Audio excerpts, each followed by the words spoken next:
Okay, morning prayer. It's the last time using this. I need to put together something for Holy Week today. That's one of my tasks for today. Haven't been in the zone until now for doing that, but I'll get something out and send around an email later today with some Holy Week things. Morning, Chrissy. So let's keep some stillness now we've all gathered and got the sound sorted out, and then we'll begin with our opening words.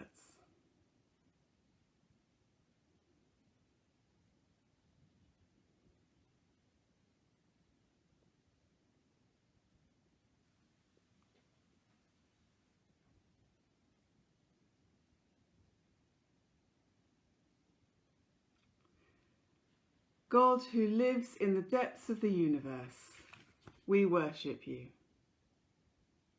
God, who calls to us in the depths of our hearts and souls, joining in our weeping and our laughing, full of kindness in the deep silences of our painful places, speaking into the anxious centre of our struggles, we worship you.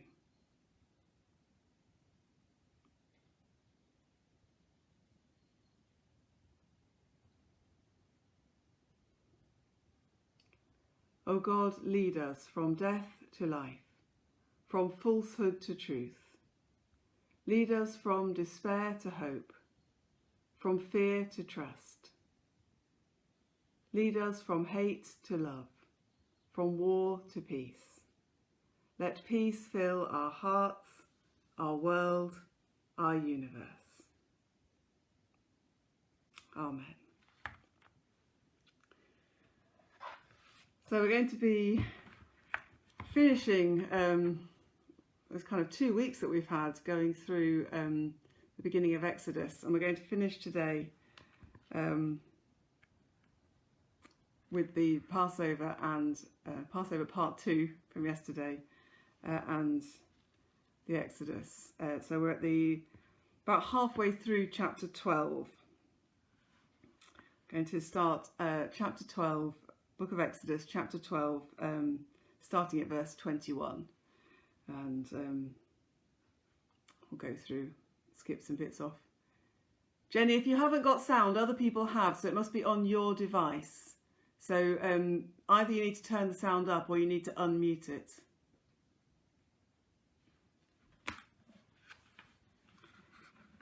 Then Moses summoned all the elders of Israel and said to them, "Go at once and select the animals for your families and slaughter the Passover lamb. Take a bunch of hyssop, dip it into the blood in the basin and put some of the blood on the top and on both sides of the doorframe. None of you shall go out of the door of your house until morning. When the Lord goes through the land to strike down the Egyptians, he will see the blood on the top and sides of the doorframe and will pass over that doorway.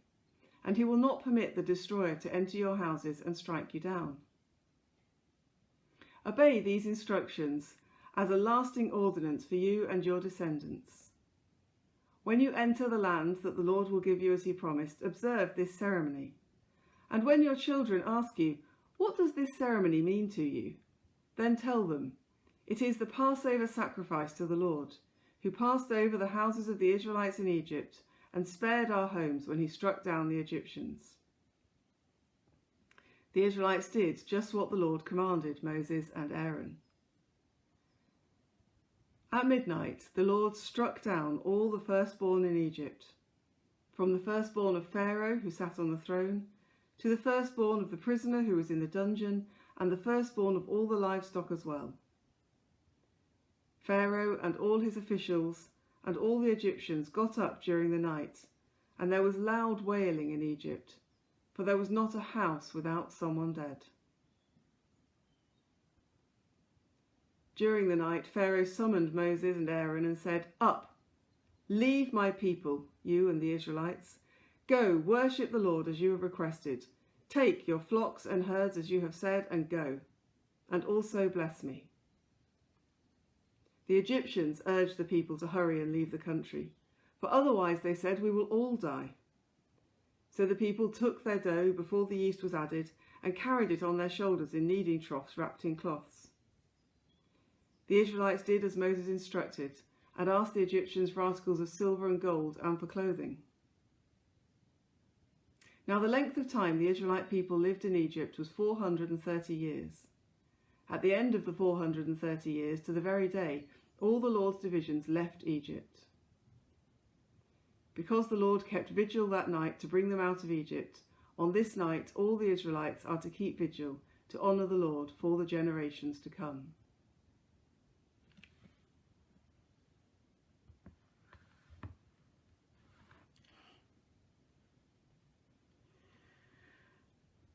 Hello, Dill. I like the description of us as the arty church.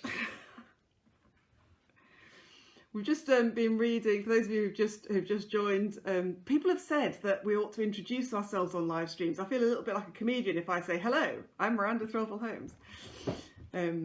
I've been Miranda Threlfall Holmes, good night. But hello, if you're joining us, and I don't know, there's a couple of names I've just seen that I don't recognise. I am Miranda Threlfall Holmes from St Bride's Church, and it's great to have you with us this morning.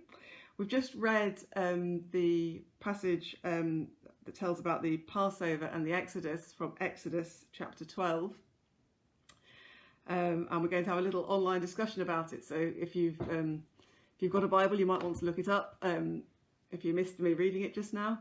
And if you've got comments and thoughts, then do put them into the comment box so we can all see them. As we were saying yesterday, you can tell, although this purports to be a description of what happened at the time that it happened, you can tell that it's not, because of those little bits about actually make sure that you tell your children this. That's not the kind of thing that would be happening at the time. That's clearly something that's written later, explaining a festival that's going on at the time. And that happens at the beginning and at the end. It frames this whole section that this is a retelling of a story that's lost in the mist of time, or that may never have happened, we don't know, or that might have some historical basis to it, but it's a story that's been created and curated and is being told and handed down as a way of helping keep a people together, retelling a sense of identity, and specifically here explaining why to new generations this particular religious festival of the Passover, the vigil and the meal and the unleavened bread, happens as it does. Reading it in the context we're in today, that sense of fear strikes me. All through the story so far, Moses has been trying to persuade Pharaoh to let the people go, and Pharaoh's been refusing for economic reasons. We need the slavery. That's how our economy works. Now suddenly there is real fear because people are dying. And again, it's one of those fairy tale motifs. The firstborn of every household dies. But what we can clearly identify with is the idea that no household is going to be untouched by this. Everyone is going to have some experience of death coming close into their homes. And they're frightened. And suddenly there's a turnaround from Moses saying to Pharaoh, let my people go, to Pharaoh saying, go. And all the people of Egypt saying, go, get out of here. We don't want you because we're afraid.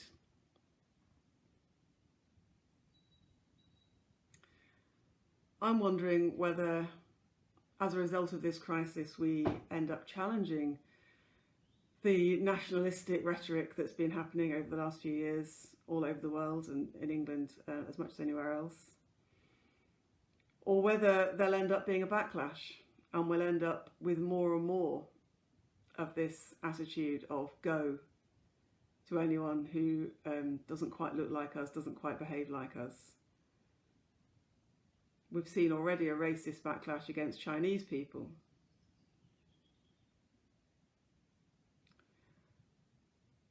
So I wonder which part of this story resonates with you. In Christian in Christian tradition, the story of the Exodus has become, it's key to liberation theology, which is very much where our theology is at, very much inspired by liberation theology at St Bride's. This idea that God is ultimately the liberator has as its foundation, one of its foundations, this story of Exodus. And we focus on the passing of the Red Sea and God leading his people to freedom from slavery in Egypt to freedom in the Promised Land. And yet focusing on this early part of the story reminds us that actually that's not just a story of liberation. It's a really complex story of economic intertwining, of racism, of genocide, of economic slavery, of civil resistance. Liberation isn't something that we sit around waiting for God to do to us. It's a part of a complex economic and social reality.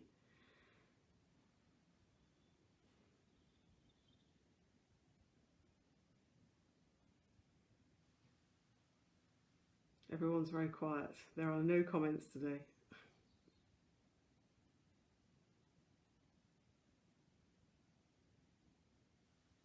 I'm going to leave some silence to give space for you to make your own comments.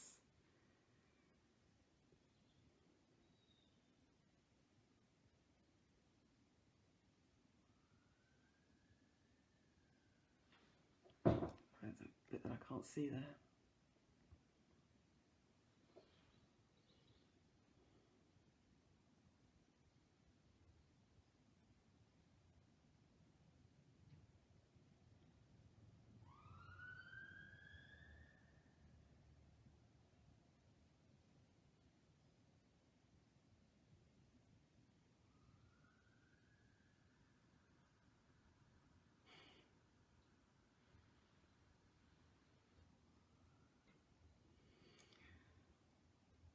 I mean, we've said several times over the course of this series, we've talked a lot about these stories having a fairy tale quality, the repeated plagues, and we were talking quite a lot yesterday about how this isn't a description of historical fact.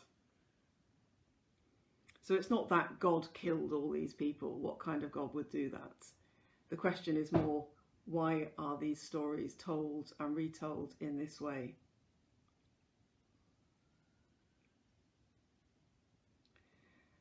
And there is something, I think, in our current situation, just reflecting on the comments I've seen so far, there is something in our current situation about all the things that have been telling us that we need to stop and change the way we're living up till now, whether that's climate things to do with our environment, as so many of these plagues are, the water turning poisoned, insects and so on getting out of kilter, or whether it's to do with our economy, our food supply, our water supply. None of those have been enough for our governments to say, actually, we need to do something different. And it's when every household is going to have been touched by death that suddenly we take things seriously and say, actually, the way we've been living isn't a sustainable way to live. And I don't mean that as a cheap green point. I mean, in so many ways, it's not sustainable economically. Our economics are based on this pyramid selling idea that there can be constant growth. That's just not true.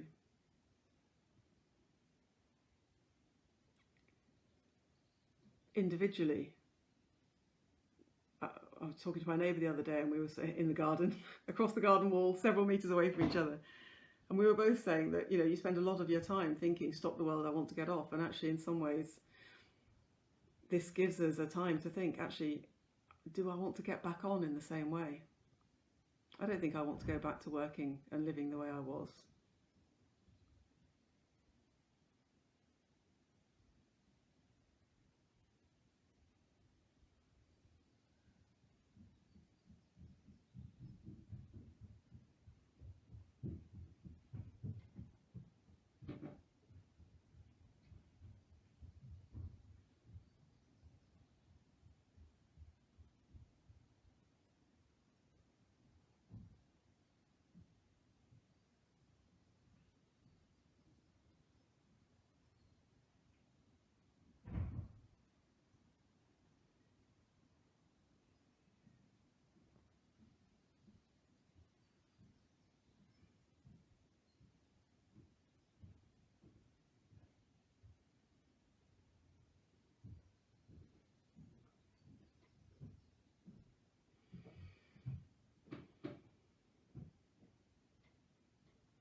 So let's take all our thoughts and reflections, our discomfort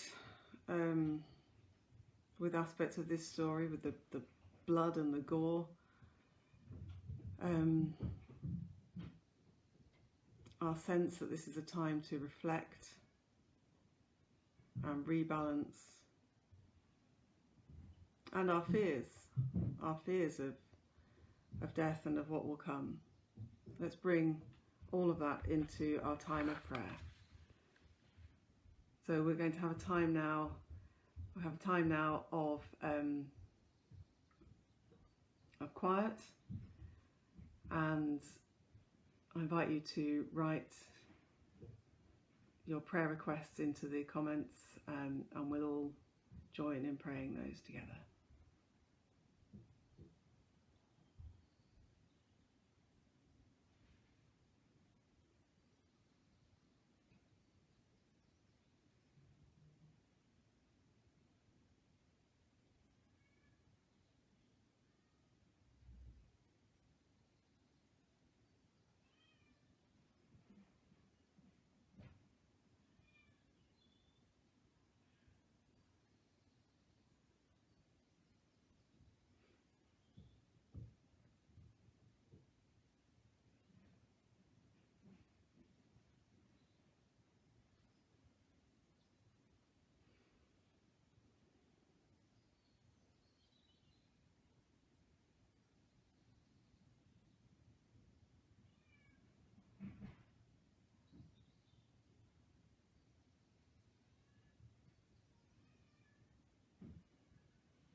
I'd like to pray for the wedding couples who've got weddings booked later in the summer, having to try and decide what to do at a time where they don't know whether they can currently go ahead with their plans or not. Pray for them in that uncertainty. Amen.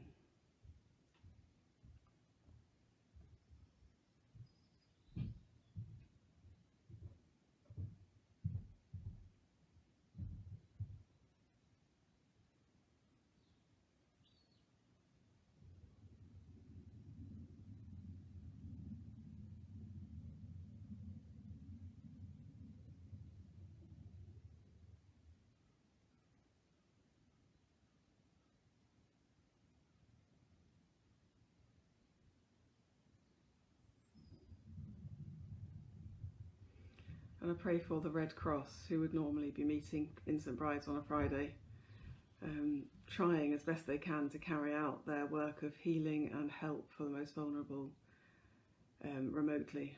I pray for the whole charity, for all their work around the world.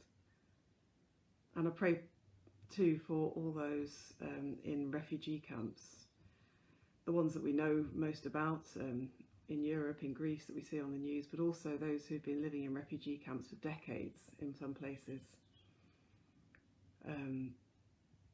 where there is just so little chance of them keeping themselves safe when this virus hits. Amen.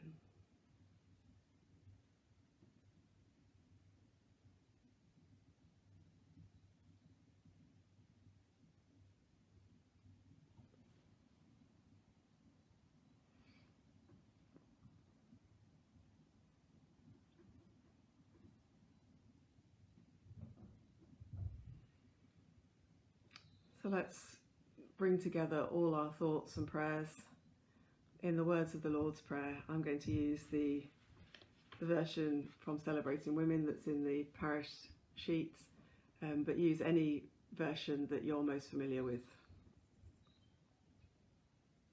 God, lover of us all, most holy one, help us to respond to you, to create what you want for us here on earth. Give us today enough for our needs. Forgive our weak and deliberate offences, as we forgive others when they hurt us. Help us to resist evil and do what is good, for we are yours, endowed with your power to make our world whole. Amen.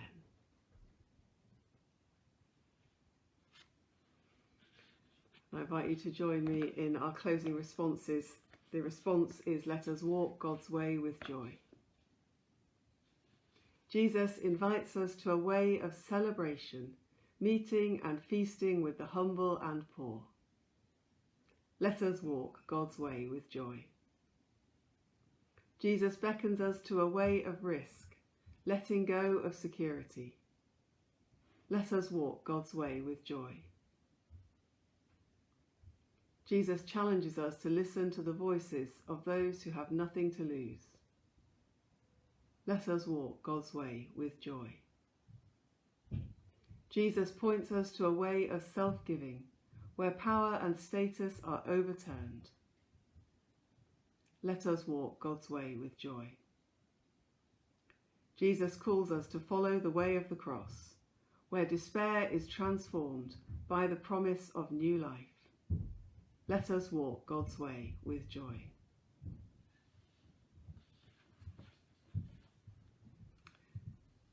And a final blessing. Creating God, renew us in our walk with you for the rest of this day's course. Bless our making, our caring, and our tender courage. Amen. And the blessing of God, the Father, the Son, and the Holy Spirit be with you and remain with you always. Amen.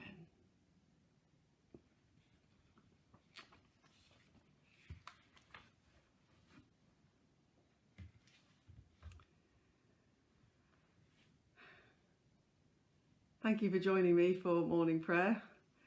We're going to, Lily will be taking morning prayer tomorrow morning, so I'm going to have Saturdays off. And then I'll be here on Sunday at 10 o'clock for a service of Holy Communion for Palm Sunday. And then all through Holy Week, we'll meet here at 9:15 as we go through Holy Week. And we'll be using some of the Stations of the Cross paintings that members of the parish have done. We'll have one as a focus each day through Holy Week. And then on Friday, we'll have a slightly more extended time where we go through all of those Stations of the Cross and have some meditation on Good Friday. So please do join me if you would like to on that. For all that for next week, and I will see you on Sunday. Stay safe, stay at home, and have a good weekend. See you on Sunday. Bye.